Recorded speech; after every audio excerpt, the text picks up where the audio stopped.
Hello hi student, welcome back my channel.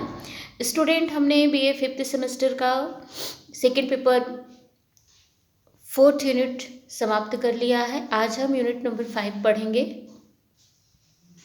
Fifth unit है student युवा विकास की समर्थन सेवा। ये आपका फिफ्थ यूनिट है, युवा विकास की समर्थन सेवा, support service of youth development.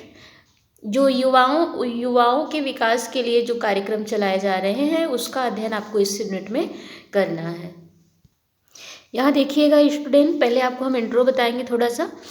Bharat की जनसंख्या का लगभग 110% 15 से 35 वर्ष के आयु समूह वर्ग में आता है। देखिए, कहने का मतलब यह है कि हमारे देश की ज़्यादा जनसंख्या जिनकी आयु 15 से 35 वर्ष है, ठीक है, और ये मानव संसाधन के प्रमुख भाग होते हैं।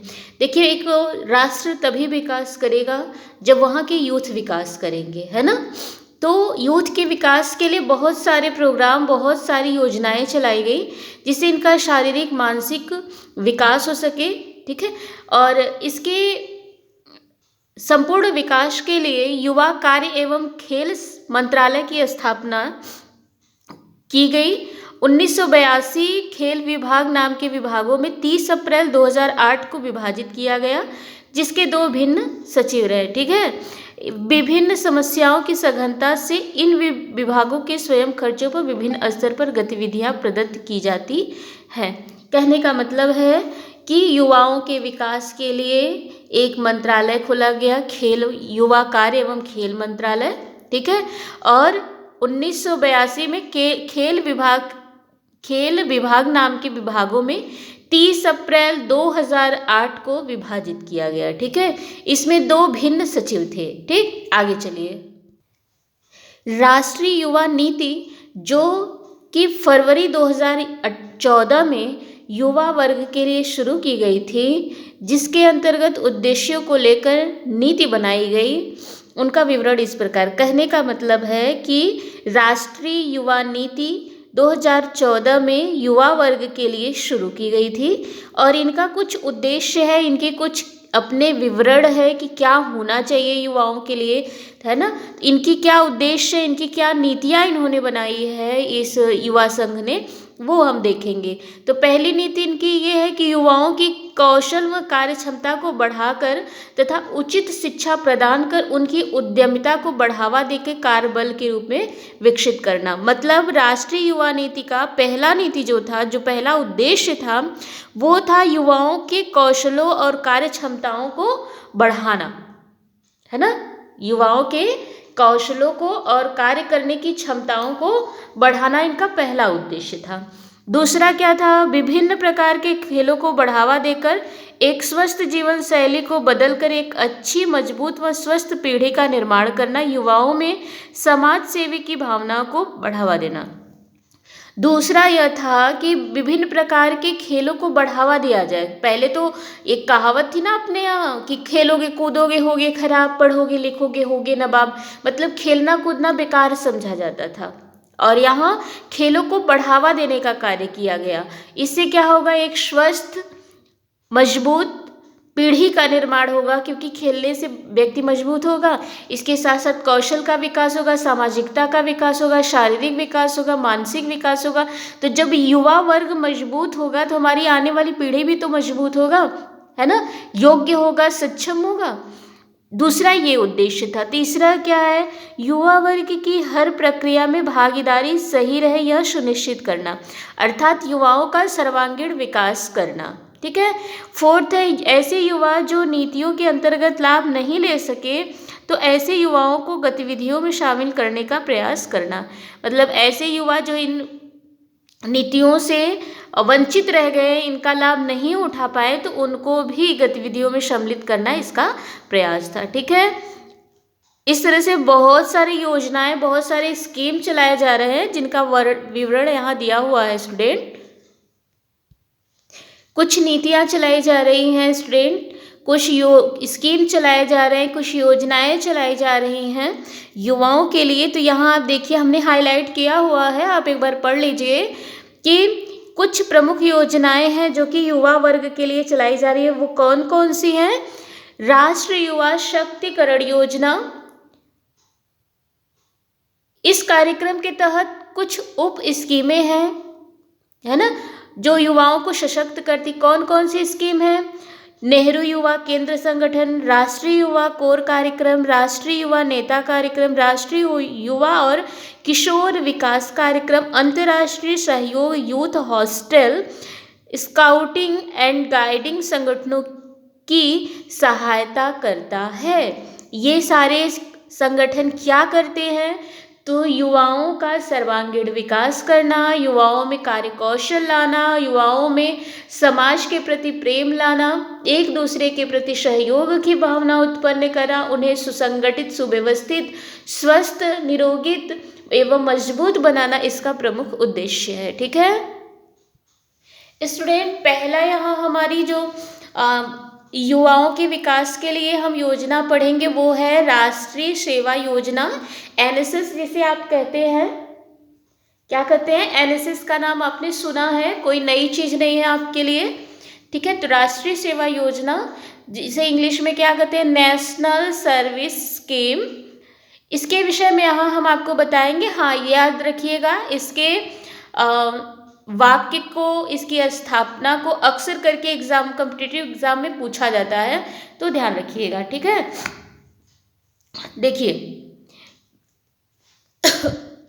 सॉरी, देखिए हमने हाईलाइट किया हुआ है स्टूडेंट, ये जो राष्ट्रीय सेवा योजना है, इसके अंतर्गत सरकार द्वारा चलाए जाने वाले विभिन्न कार्यक्रम कार्यकलापों में भाग लेने का अवसर कक्षा 11-12वीं के युवा वर्ग को मिलता है।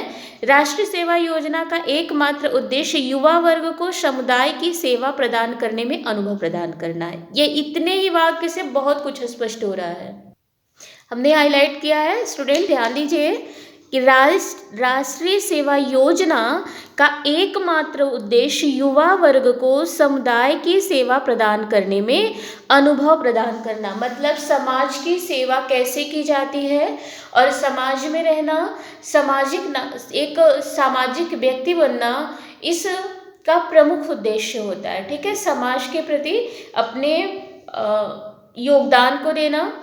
तो देखिए यहाँ नेक्स्ट देखिएगा, भारत में महात्मा गांधी के समय से शुरू हुआ राष्ट्रीय सेवा का कार्यक्रम विद्यार्थियों को यह समझाने का प्रयास करता था कि समाज के लोगों की सेवा में संपूर्ण समर्पण के लिए तैयार रहे और कुछ ऐसा सकारात्मक कार्य करे ताकि ग्रामीणों का जीवन स्तर ऊंचा उठ सके। ये महात्मा गांधी के विचारों से काफ़ी प्रभावित है और इसका उद्देश्य यह है कि युवा वर्ग ग्रामवासियों के लिए कुछ करे, उनमें ये क्षमता आए, ये भावना रहे कि हम दूसरों के लिए कुछ कर सकते हैं, वो भी कैसा? सकारात्मक, जिससे कि ग्रामीणों का जो जीवन स्तर है वो ऊंचा उठाया जा सके। हुआ क्या स्टूडेंट कि उस समय जब हमारा देश आज़ाद नहीं था, तब से लेकर के जब आज़ाद हुआ तो भी हमारे गांव की स्थिति बहुत ज़्यादा खराब थी। अगर हम कहें पूरे देश की स्थिति खराब थी, क्योंकि गरीबी हर जगह थी, पूरे देश, हमारा देश ही गरीब देश था, है ना। तो उस समय गांव में ये योजना चला करके, विभिन्न प्रकार की योजना चला करके ग्रामवासियों को विकास के पथ पे ले जाना ये बहुत महत्वपूर्ण था। इसके लिए एक कार्यक्रम चलाया गया और एक दूसरे के प्रति सहयोग की भावना भी लाना बहुत ज़रूरी था। तो इस तरह से कार्यक्रम चला करके सामाजिकता की भावना, एक दूसरे के प्रति सहयोग की भावना को विकसित करना इसका प्रमुख उद्देश्य रहा। ठीक है, आगे देखिए, राष्ट्रीय सेवा योजना 1969 में युवा छात्रों के व्यक्तित्व और चरित्र का विकास करने के उद्देश्य से प्रारंभ की गई। राष्ट्रीय सेवा योजना 1969 में, कब? 69 में, ये डेट ध्यान रखिएगा। युवा छात्रों के व्यक्तित्व और चरित्र का विकास करने के लिए, मतलब जो युवा व्यक्ति है, जो बालक है, जो स्टूडेंट है, उसका व्यक्तित्व और चरित्र का विकास हो, इसके लिए प्रारंभ की गई थी। मतलब व्यक्तिगत उस बालक का विकास हो। ठीक है, और फिर ये महात्मा गांधी के विचारों से काफ़ी प्रभावित हुआ और राष्ट्रीय सेवा योजना का एक आदर्श वाक्य है, मैं नहीं अपितु आप। ये आदर्श वाक्य है। ठीक है, इसको याद रखिएगा। वर्तमान में ये डाटा दिया गया है कि वर्तमान समय में कितना राष्ट्रीय सेवा योजना चल रहा है, भारत में कितनी पंजीयन है। देखिए 391 विश्वविद्यालयों, 202 काउंसिलों, 16,278 कॉलेज व तकनीकी संस्थान तथा 12,483 उच्च माध्यमिक विद्यालय के माध्यम से लगभग 3.66 मिलियन युवा पंजीकृत हैं। किसमें? एनएसएस में। शुरू से लेकर अब तक लगभग 46 मिलियन छात्रों ने राष्ट्रीय सेवा योजना का लाभ उठाया है। ठीक है, अब यहाँ प्रश्न ये भी बनता है कि इसकी सिफारिश किसने की? तो यहाँ देखिए दिया है कि आज़ादी के बाद डॉक्टर राधाकृष्णन की अध्यक्षता में शैक्षिक संस्थाओं में राष्ट्रीय सेवा योजना शुरू करने की सिफारिश की गई। डॉक्टर राधाकृष्णन जिसे हम कहते हैं कि राधाकृष्णन आयोग कहते हैं ना, इनकी अध्यक्षता में कहा गया कि एक सिफारिश की गई कि शैक्षिक संस्था जितनी भी हैं उसमें राष्ट्रीय सेवा योजना को शुरू करना चाहिए, जिससे कि क्या हो, युवाओं का विकास हो, इसके साथ साथ युवाओं में ग्रामीणों के विकास के प्रति कुछ सामाजिक भावना उत्पन्न हो। ठीक है, तो 1982 में पंचवर्षीय योजना में विद्यार्थियों के लिए 1 वर्ष तक श्रम करने की आवश्यकता पर बल दिया। कब? 1982 में। ठीक है, आगे देखिए राष्ट्रीय सेवा योजना के उद्देश्य क्या है स्टूडेंट, ये तो बहुत ही इम्पॉर्टेंट है। देख लीजिए राष्ट्रीय सेवा योजना के कुछ प्रमुख उद्देश्य भी हैं। पहला है समुदाय को समझना ताकि वे उस समुदाय में अच्छी तरह से कार्य कर सकें। देखिए सबसे पहले कि ग्रामीण वासी के रहन सहन को, उनके सोचने की क्षमता को, उनके सोचने की स्तर को पहले युवा को खुद समझना पड़ेगा, तभी वो समुदाय का सही ढंग से विकास कर पाएगा। ठीक है, तो पहला उद्देश्य क्या है राष्ट्रीय सेवा योजना को? प्रत्येक युवा को यह समझना होगा कि जिस समुदाय में वो कार्य करने जा रहा है उस समुदाय के लोगों के सोचने का स्तर क्या है, उनकी समस्या क्या है, ये सारी चीज़ें उनको जाननी होगी। फिर दूसरा कह रहे हैं कि अपने आप को समझकर समुदाय में अपने आप की तुलना स्थापित करना, मतलब उस समुदाय के लोगों के विषय में जानकारी हासिल करने के पश्चात अपने आप को भी उसमें समायोजन करके रखें। ठीक है, अपने आप को भी उसी के अकॉर्डिंग ढालने का प्रयास करें। थर्ड है समुदाय की समस्या को पहचान कर उनका समाधान करना। फिर जब आप उनमें हिल मिल जाएंगे तब आपका कर्तव्य बनता है, एक युवा का कर्तव्य बनता है कि उस समुदाय की समस्या क्या है, पहले उस समस्या को जाने और फिर उनका निदान करने का प्रयास करें। नेक्स्ट है स्वयं में सामाजिक और नागरिक जिम्मेदारी की भावना विकसित करना और अपने आप को भी मोटिवेट रखना है कि हमें एक सामाजिक व्यक्ति बनना है और एक जिम्मेदार नागरिक बनना है, तो हमें इस समस्या का समाधान करके ही आगे बढ़ना है। ठीक है, अगला है ज्ञान का सही उपयोग। इसका मतलब है कि युवाओं के पास जो अपने ज्ञान है, अपने विचार हैं, उसका सदुपयोग करें, न कि दुरुपयोग करें। ठीक है, इसके बाद है समूह में कार्य करने व जिम्मेदारियों को आपस में बांटकर कार्य करने की क्षमता का विकास। देखिए सारे काम तो एक व्यक्ति कर नहीं सकता है, तो क्या करें, जो भी कार्य है उसको समूह में बांट करके कार्य करना चाहिए। फिर नेक्स्ट है समुदाय की सहभागिता प्राप्त करना, मतलब जो कोई भी कार्य हो तो कोई एक व्यक्ति ना करे बल्कि उस समुदाय के सभी लोग मिलजुल करके कार्य करें, जिससे कि कार्य को करना आसान हो जाता है। नेक्स्ट है नेतृत्व के गुण विकसित करना, तो एक नेता बनना और एक नेता बन करके उस प्रोग्राम का आयोजन करना भी इसका एक उद्देश्य होता है। इसके साथ साथ प्राकृतिक आपदाओं से निपटने की क्षमता रखना कि उसमें जो युवा है उसमें अगर कोई प्राकृतिक आपदा आ जाती तो उसका भी निपटारा ये स्वतः कर सके। और लास्ट है राष्ट्रीय अखंडता और सामाजिक सद्भावना बनाए रखना, मतलब समाज में लोगों का एक दूसरे के प्रति एक सहानुभूति की भावना, एकता की भावना को बनाए रखना भी एनएसएस का प्रमुख उद्देश्य है। स्टूडेंट ये राष्ट्रीय सेवा योजना एनएसएस का देखिए चिन्ह है। ठीक है, ये क्या है, राष्ट्रीय सेवा योजना एनएसएस का चिन्ह है। ठीक है, ये देखिए ये कोणार्क मंदिर का गुंबद दिख रहा है आपको, ये जो है दिख रहा है आपको, ये क्या है, कोणार्क मंदिर का जो गुंबद है उसकी आकृति बनाई गई है और ये चक्र है, जो कोणार्क मंदिर है उसका ये चक्र है, ठीक है, जो पहिया होता है, तो पहिए में कोणार्क मंदिर का ये गुंबद बनाया गया है, ठीक है। आप देख पा रहे हैं ये गोलाकार चक्र क्या है, ये गोलाकार चक्र क्या है, ये पहिया है, पहिया क्या आकार का है, ठीक है। और इसके बाद उसी में चक्र में गुंबद बनाया गया है। देख लीजिए राष्ट्रीय सेवा योजना का चिन्ह क्या है, तो राष्ट्रीय सेवा योजना का चिन्ह सूर्य मंदिर के रथ के पहिए पर आधारित है। यह पहिया जीवन के प्रगति चक्र का द्योतक है, मतलब जो पहिया है वो प्रगति का द्योतक है और जो कि निरंतरता और परिवर्तन का प्रतीक है। राष्ट्रीय सेवा योजना चिन्ह मध्य में अंकित है, अभी अभी हमने आपको दिखाया। जब स्वयं सेवक समुदाय से कोई कार्य करते हैं तो वे इसे पहनते हैं, मतलब जब कोई युवा कार्य करता है तो इसे पहन लेता है, ये लोगो है। 24 सितंबर राष्ट्रीय सेवा योजना दिवस के रूप में मनाया जाता है। ये पॉइंट आप नोट करिएगा, 24 सितंबर को राष्ट्रीय सेवा योजना दिवस मनाया जाता है। राष्ट्रीय सेवा योजना का भी एक गान होता है जो कि कार्यक्रमों के दौरान गाया जाता है, ठीक है।